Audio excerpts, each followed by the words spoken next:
Hey yo, this is the Armchair Critic, and I'll be honest, I didn't think it was all that bad. I'm looking currently at the 33% that Independence Day Resurgence has on Rotten Tomatoes, and I don't know, I just didn't think it was all that bad. I wasn't the biggest fan of the original. I'm probably more a fan of it now than I was 20 years ago. But Independence Day Resurgence, I didn't think it was all that bad. Uh, and I really can't defend it on too much except to say that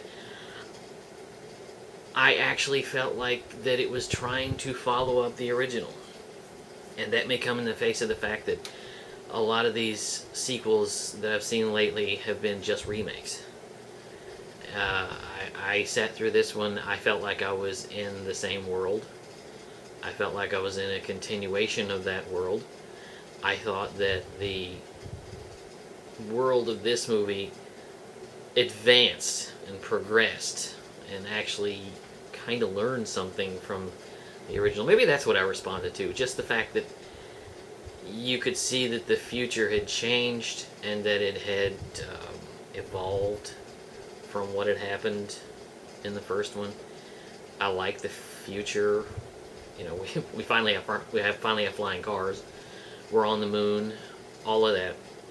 I liked that idea. Um, as for the rest of it, I think it is a big, you know, giant, blow things up real good kind of movie. I can't really defend that because I've been on this whole thing lately about this fight to the finish thing.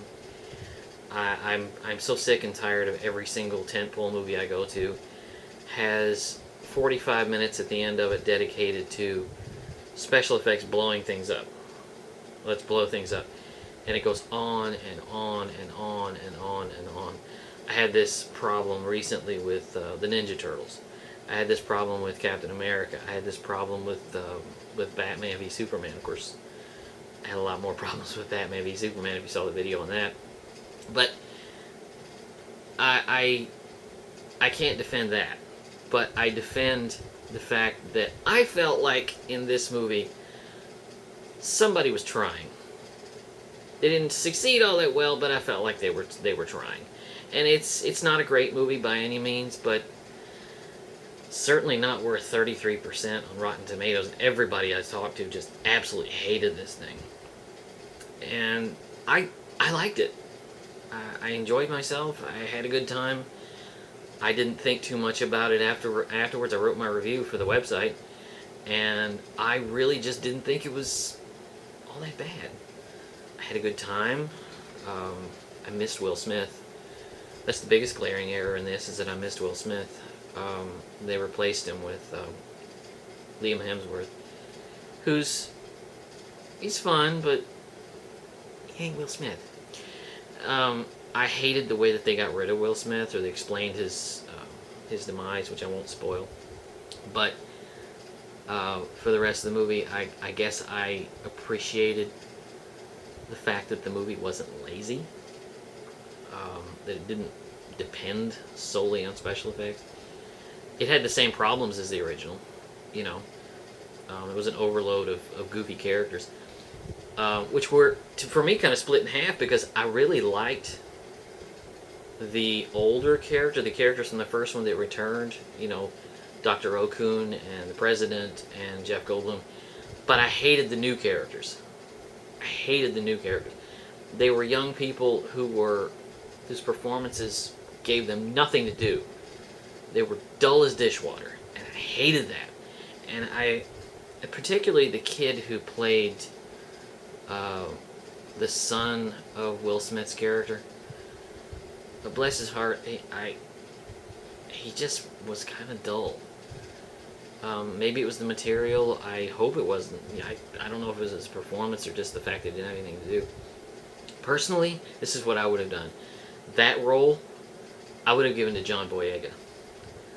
I am on a John Boyega kick right now, and I think he would have been perfect I think he would have been perfect in that role. I think he would have made it a lot of fun.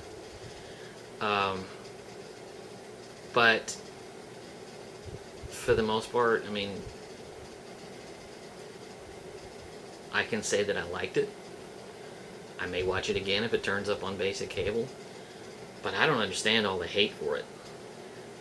To me, in my estimation, I kind of gave it's kind of, the first one is kind of a 3 out of 4 for me, and that's what this is. It's not as entertaining as the first one, but I didn't hate it. I kind of liked it.